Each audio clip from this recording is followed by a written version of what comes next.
We often think of sculptures as something that we observe, but what if it's the other way around? A brand new sculpture park on Dishui Lake in Shanghai is the perfect setting for those works of art to observe the strollers, visitors, and passers-by in a natural environment. Check it out.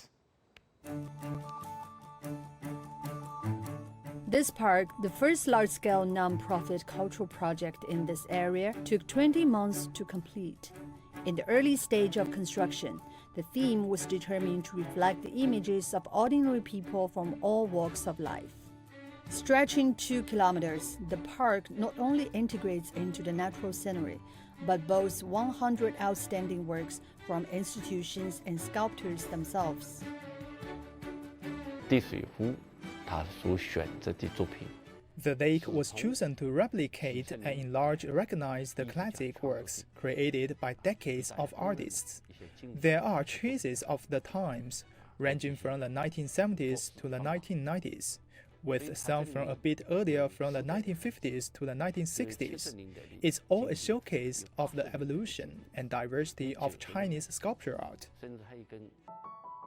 The garden includes classic works by artists like Liu Kaiqu and Xiao Chuanzhou, as well as influential works by contemporary sculptors like Wu Weishan and Sun Wei, as well as some newer works by younger artists.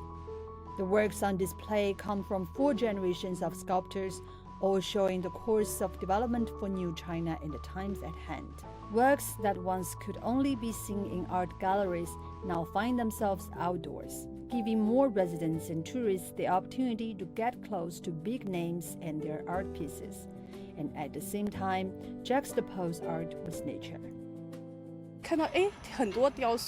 I saw a lot of sculptures. We'll scan the 2-dimensional code to know more about the stories behind the work. I like to bring my child here. Art is a reflection of life. When we find something in it we can recognize, it can touch our hearts and create empathy for the piece and artist. This is the great appeal of art.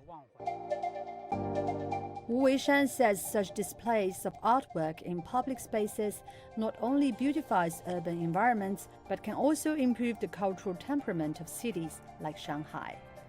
Yang Ye, CGTN.